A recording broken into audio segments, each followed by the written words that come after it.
Bismillah, Assalamualaikum warahmatullahi wabarakatuh. Pada video kali ini, saya bersama dua orang teman saya akan membahas mengenai terjadinya peristiwa G30 SPKI. Sebelum kita mulai videonya, perkenalkan saya Muhammad Rizky dari D3 Teknik Listrik Politeknik Negeri Cilacap. Dan nanti ada kawan saya yang bernama Rivaldi Kurniawan yang akan membahas mengenai latar belakang terjadinya peristiwa ini. Dan satu orang teman saya yang bernama Sahrul Setiawan, ia akan membahas mengenai penumpasan dari gerakan 30 September Partai Komunis Indonesia. Kemudian saya sendiri akan membahas mengenai kronologi dari terjadinya peristiwa G30 SPKI. Oke, silakan disimak videonya. Assalamualaikum warahmatullahi wabarakatuh. Kami dari kelompok yang beranggotakan Rizwali Kurniawan Yusuf dengan saya sendiri dengan nomor NIM 20010404007, Sahrul Setiawan dengan nomor NIM 20010404008, dan yang terakhir Muhammad Rizky dengan nomor NIM 20020040033 dari kelas Prodi D3 Teknik Listrik 1A Politeknik Negeri Cilacap, yang akan membahas tentang proses terjadinya G30 SPKI. Materi pembahasan yaitu yang pertama ada latar belakang G30 SPKI, kedua ada terjadinya G30 SPKI, kemudian ketiga penumpasan G30 SPKI. Nah, apa itu G30 SPKI? Atau biasa disebut dengan Gerakan 30 September, merupakan salah satu peristiwa pemberontakan komunis yang terjadi pada bulan September sesudah beberapa tahun Indonesia merdeka. Peristiwa ke-30 SPKI terjadi di malam hari, tepatnya pada tanggal 30 September tahun 1995. Dalam sebuah kudeta, setidaknya ada 7 perwira tinggi militer yang terbunuh dalam peristiwa tersebut. Partai Komunis saat itu sedang dalam kondisi yang amat kuat karena mendapat sokongan dari Presiden Indonesia pertama, Soekarno. Tidak heran jika usaha yang dilakukan oleh segelintir masyarakat demi menjatuhkan Partai Komunis berakhir dengan kegagalan berkat bantuan Presiden kala itu. Latar belakang G30 SPKI. Tujuan organisasi PKI adalah untuk mendirikan negara komunis di Indonesia dengan berbagai cara. Pada masa itu, Angkatan Darat muncul sebagai organisasi militer pejuang yang sekaligus mengemban tugas kemasyarakatan, sehingga juga memiliki peran dalam bidang politik dan ekonomi. Salah satunya ketika Angkatan Darat ditugaskan untuk memimpin banyak perusahaan asing yang diambil oleh pemerintahan untuk alasan nasionalisasi. PKI tidak menyukai kebijakan tersebut sehingga mereka menjuluki para perwira sebagai kapir, yaitu kapitalis birokrat. Ketika itu ada 3 kekuatan besar dalam pemerintahan, yaitu Angkatan Darat, PKI, dan Presiden. Beberapa peristiwa yang menjadi latar belakang G30 SPKI adalah: yang pertama ada pembentukan Angkatan Kelima. PKI merasa kekuatan militernya masih sangat lemah ketika menghadapi Angkatan Darat, sangat berkepentingan untuk membentuk Angkatan Kelima yang terdiri dari buruh dan para petani yang dipersenjatai. Pembentukan Angkatan Kelima ini adalah gagasan Menlu Cina Zhou Enlai ketika mengunjungi Jakarta pada tahun 1965 dan menjanjikan akan memasok 100.000 pucuk senjata untuk Angkatan Kelima. Yang kedua ada Nasakom. Partai Komunis Indonesia adalah partai komunis terbesar di dunia selain Tiongkok dan Uni Soviet. Anggotanya berjumlah sekitar 3,5 juta orang pada tahun 1965 dan 3 juta orang lagi dari organisasi pergerakan pemudanya. Selain itu, masih ada beberapa organisasi yang diawasi dan dikontrol oleh PKI seperti Pergerakan Serikat Buruh yang memiliki 3,5 juta anggota serta Barisan Tani Indonesia dengan 9 juta anggota juga merupakan bagian dari PKI. Begitu juga dengan organisasi pergerakan wanita bernama Gerwani, organisasi penulis, artis, dan juga pergerakan para sarjana yang membuat PKI memiliki lebih dari 20 juta anggota serta pendukung. Nah, ketika pada Juli 1959, Parlemen dibubarkan dan Soekarno mengeluarkan ketetapan konstitusi berupa dekret presiden. Ia mendapatkan dukungan penuh dari PKI. Angkatan bersenjata diperkuat dengan mengangkat jenderal-jenderal militer ke posisi yang penting. Dengan sistem demokrasi terpimpin, Sambutan PKI untuk demokrasi terpimpin sangat baik dan menganggap bahwa Soekarno mempunyai mandat untuk persekutuan konsepsi antara pendukung nasionalis, agama, dan komunis atau Nasakom. Angkatan Darat menolak ideologi Nasakom tersebut sebagaimana diungkapkan oleh Jenderal Ahmad Yani. Yang ketiga, konfrontasi Malaysia. Malaysia sebagai negara federasi yang baru terbentuk pada tanggal 16 September 1963 merupakan salah satu faktor penting dalam latar belakang G30 SPKI. Konfrontasi antara Indonesia dan Malaysia mendekatkan Soekarno dengan PKI sehingga dapat menjelaskan mengapa para tentara menggabungkan diri dengan gerakan 30S atau Gestok dan juga menjadi penyebab PKI menculik para tentara petinggi Angkatan Darat. Terjadinya demonstrasi anti Indonesia di Kuala Lumpur yang menyebabkan Perdana Menteri Malaysia Tuanku Abdul Rahman menginjak-injak lambang Garuda karena dipaksa para demonstran, menyebabkan kemurkaan Soekarno. Ia kemudian menyerukan pembalasan dendam dengan slogan Ganyang Malaysia dan memerintahkan Angkatan Darat untuk melakukannya. Letjen Ahmad Yani tidak ingin melawan Malaysia yang masih mendapat bantuan Inggris karena menganggap tentara tidak memadai untuk berperang dalam skala itu. Sedangkan Kepala Staf TNI AD, Ahmad Nasution, menyetujuinya karena khawatir isu Malaysia akan dimanfaatkan PKI untuk memperkuat posisi di bidang politik Indonesia. Dan yang keempat, pemantaian para perwira TNI. Pembunuhan para perwira Angkatan Darat adalah puncak dari latar belakang G30 SPKI. Situasi politik Indonesia yang genting pada sekitar bulan September 1965 memunculkan isu adanya Dewan Jenderal yang mengindikasikan ada beberapa petinggi Angkatan Darat yang tidak puas kepada Soekarno dan berniat untuk menggulingkan pemerintahannya. Inilah yang memicu peristiwa G30 SPKI. Soekarno disebut-sebut menanggapi isu ini dengan memerintahkan pasukan Cakrawirawa untuk menangkap dan membawa para jenderal tersebut untuk diadili. Akan tetapi, dalam prosesnya konon beberapa oknum pasukan yang terbawa emosi justru melepaskan tembakan sehingga membunuh ke-6 petinggi TNI AD. Nah, TNI AD tersebut yaitu ada Letjen Ahmad Yani, Majen TNI Raden Suprapto, Majen TNI Mastirto Darmo Haryono, Majen TNI Siswondo Parman, kemudian Brigjen TNI Donald Ishak Panjaitan, Brigjen TNI Sutoyo Siswo Miharjo, Letu JJI Pior Andreas Tendian. Nah, tidak hanya itu, juga membunuh Ante Irma Suryani, putri dari Jenderal Abdul Haris Nasution yang selamat dari serangan tersebut dan menewaskan ajudannya, yaitu Letu JJI Pior Andreas Tendian. Para korban yang dibuang ke lubang buaya Pondok Gede, Jakarta, ditemukan pada tanggal 3 Oktober. Nah, itu merupakan beberapa latar belakang dari G30 SPKI. Sekian penyampaian dari saya. Mohon maaf dalam penyampaian materi ada salah kata. Untuk materi selanjutnya akan diselesaikan atau dijelaskan oleh teman saya. Wassalamualaikum warahmatullahi wabarakatuh. Ya, tadi kita udah sama-sama nyimak penjelasan dari kawan saya, Rivaldi Kurniawan, mengenai latar belakang terjadinya peristiwa G30 SPKI.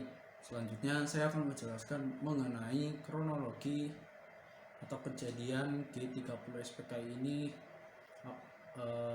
secara singkat. Oke, sebelumnya berhubung laptop saya sedang bermasalah sehingga saya tidak bisa menjelaskannya menggunakan PowerPoint. Jadi saya akan menjelaskannya secara langsung tanpa menggunakan PowerPoint. Oke, langsung aja mulai pembahasannya. Peristiwa ini bermula pada tanggal 30 September tahun 1965. Itu bertepatan pada hari Kamis. Gerakan ini dipimpin oleh Letkol Untung Sutopo bin Syamsuri yang merupakan Komandan Batalion 1 Resimen Cakrawirawa. Resimen Cakrawirawa sendiri merupakan pasukan pengawal pribadi Presiden Soekarno pada masa itu, atau mungkin sekarang bisa dibilang seperti Pas Pampres atau pasukan pengawal presiden yang mengawal presiden. Oke. Kronologi terjadinya peristiwa ini dimulai dengan adanya kasus penculikan terhadap jenderal oleh sekelompok pasukan 3 di antara 7 jenderal yang ditangkap dan kemudian ditargetkan untuk dibunuh, diantaranya adalah Ahmad Yani, MT Haryono, dan juga di Panjaitan. Ketiga jenderal ini ditangkap di rumahnya masing-masing. Kemudian selain ketiga target tersebut ada juga 3 target lain, yaitu Suprapto, S. Parman, dan juga Sutoyo. Mereka ditangkap dalam keadaan hidup.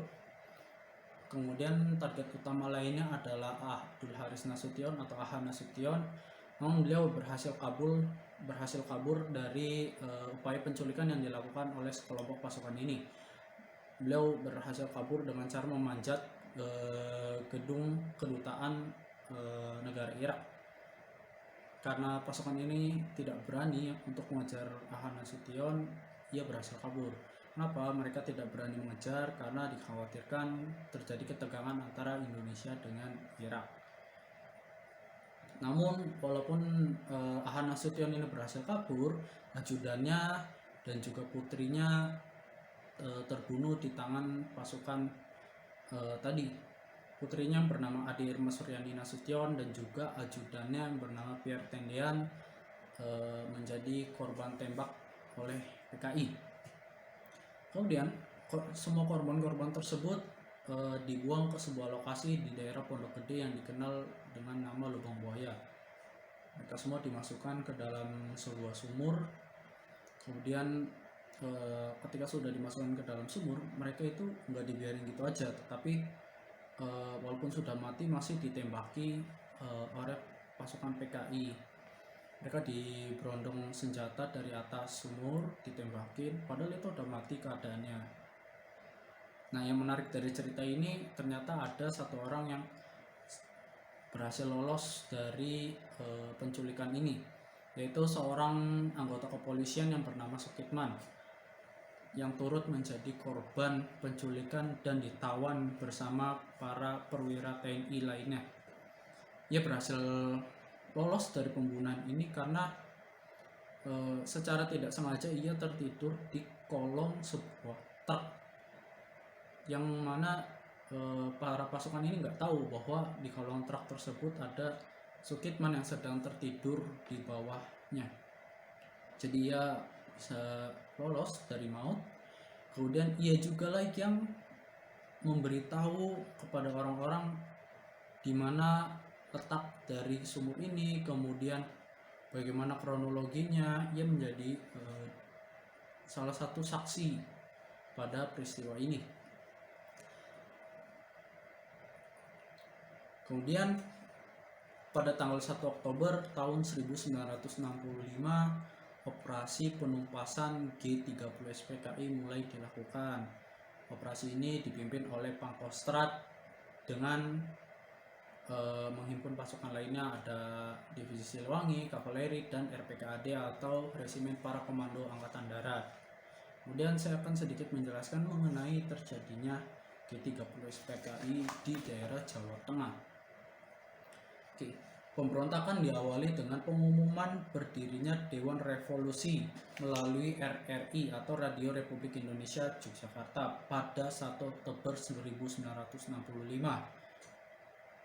Di Yogyakarta, Dewan Revolusi diketuai oleh Mayor Mulyono, Kepala Seksi Teritorial Korem 072 Yogyakarta. Korban-korban penculikan di Yogyakarta adalah Kolonel Katamso, kemudian ada Komandan dan Korem 072. Demikian juga Letkol Sugiono, yang pada 1 Oktober 1965 itu pada sore hari dibawa ke markas Batalion L di Desa Kentungan di sebelah utara Yogyakarta, dan di sanalah mereka dibunuh. Jadi aksi para PKI ini bukan hanya terpusat di daerah Jakarta saja, tapi juga ada di daerah-daerah lain. Oke, mungkin itu aja kronologi singkat mengenai terjadinya peristiwa G30 SPKI. Selanjutnya akan dijelaskan mengenai penumpasan dari Gerakan 30 September Partai Komunis Indonesia. Terima kasih.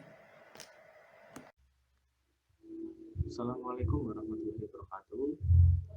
Izin perkenalkan diri, nama saya Daud Setiawan. Di sini saya akan menjelaskan tentang penugasan G13 PKI. Ya. PKI menuduh para perwira akan melakukan makar terhadap Presiden Soekarno melalui Dewan Jenderal. Dari 7 perwira tersebut, 6 jenderal setelah 1 perwira TNI, yaitu yang pertama adalah Letnan Jenderal Ahmad Yani, yang kedua ada Mayor Jenderal Raden Suprapto, yang ketiga ada Mayor Jenderal Mas Tirto dan Haryono, yang keempat ada Mayor Jenderal Siswanto Panman, yang kelima ada Brigadir Jenderal Donald Isak Panjaitan, yang keenam ada Brigadir Jenderal Sutoyo Siswadianto, yang ketujuh adalah Leto Andreas Tendean. Setelah insiden tersebut, pemerintah mengupayakan proses G13 PKI 1 Oktober 1965. Majen Soeharto kala itu mengambil alih komando Angkatan Darat akibat belum adanya kepastian kabar mengenai Letjen Ahmad Yani. Sementara Kolonel Sarwo Edi Wibowo yang menjadi komandan resimen para komando darat RPKAD berupaya untuk menghimpun pasukan pada divisi Siliwangi dan kavaleri. Operasi penugasan G13 PKI diarah ke sejumlah tempat yang telah dikuasai para simpatisan PKI. Salah satunya adalah wilayah Bandar Halim Perdana Kusuma. Setelah daerah sekitar Istana Merdeka dan Medan Merdeka bersih dari pasukan G13 PKI, maka operasi penumpasan terhadap kaum pemberontak ditujukan ke Pangkalan Halim Perdana Kusuma dan sekitarnya yang digunakan dibasis oleh pemberontak. Situasi militer di ibu kota segera berubah karena direbutnya inisiatif dari data 30 September PKI oleh Kostrad. Pangkostrat Majen Soeharto melalui ajudan Presiden Kolonel KKO Bambang Wijanarko mengirimkan pesan kepada Presiden Soekarno agar meninggalkan kompleks Halim selambat-lambatnya pada pukul 24 karena Kostrad telah mengetahui pangkalan itu merupakan basis kekuatan fisik pemberontak. Perkembangan menjelang petang hari itu juga berlangsung dengan cepat sehingga pemberontak yang bertukar di Halim dan sekitarnya merasakan tekanan situasi. Akhirnya mereka segera menyingkir keluar Halim. Perintah Presiden melalui Brigjen Suparjo agar menghentikan gerakannya menimbulkan kerugitan bagi Aidit, San, dan Bono. Dengan ketegasan sikap Majen Soeharto tersebut yang dibarengi dengan operasi-operasi penumpasan secara militer, jelas bahwa Pangkalan Udara Halim Perdana Kusuma tidak akan mungkin dapat dipertahankan lagi. Presiden Soekarno secara rombongan pada hari Oktober 1965 pukul 23.30 telah meninggalkan Pangkalan Halim Perdana Kusuma melalui jalan darat menuju Bogor. Pada pukul 1 dini hari, tanggal 2 Oktober 1965, Jenderal Soeharto memerintahkan kesatuan-kesatuan RPKAD dibantu oleh Batalion 328 Kujang, Siliwangi, 1 kompi tank dan 1 kompi panzer kavaleri untuk membebaskan Pangkalan Halim kepada pasukan-pasukan yang mungkin menghindarkan pertumpahan darah serta menghindari perusakan terhadap benda-benda yang berguna. Demikian sekitar pukul 3 pagi, pasukan tersebut bergerak menuju sasaran yang telah ditentukan. Dan pukul 6 pagi, lapangan udara Halim telah dapat dikuasai kembali, namun karena luasnya kompleks Halim, kekuatan-kekuatan pemberontak ternyata tidak seluruhnya menundukkan diri. Gerakan perumahan tersebut selanjutnya adalah menuju Desa Lubang Buaya yang diperkirakan sebagai tempat pembunuhan terhadap 7 orang perwira tinggi yang darat. Tembak-menembak terjadi di Lubang Buaya antara RPKAD dengan satuan-satuan di 454, sehingga jatuh korban seorang gugur dan 2 orang luka. Pada pukul 14 siang, gerakan pembersihan oleh satuan-satuan RPKAD dan Yon 328 Kujang sekitar Cililitan dan Lubang Buaya dihentikan karena para pemberontak telah buyar melarikan diri keluar kota. Dengan telah dikuasai Halim dan upaya pasukan pemberontak, maka gagallah kudeta gerakan 3 September yang didalangi PKI itu. Para pemimpin pemberontak meninggalkan Halim menuju ke Pondok Gede dan selanjutnya menyelamatkan diri dari kejaran PKAD. Langkah untuk menumpaskan G13 PKI berlanjut dengan sejumlah operasi yang dijalankan, diantaranya adalah operasi Trisula di Blitar Selatan, operasi Kikis di Jawa Tengah dan Jawa Timur. Melalui operasi penugasan itu, para tokoh PKI berhasil ditangkap. Ketua PKI dan Aidit yang berdiri sebagai dalang pemberontakan dan tewas tertembak dalam operasi tersebut. Sementara sebagian tokoh PKI diadili di Mahkamah Militer Luar Biasa. Mahmiluk, dan beberapa lainnya dijatuhi hukuman mati. Ya, sekian yang bisa saya sampaikan. Terima kasih. Assalamualaikum warahmatullahi wabarakatuh.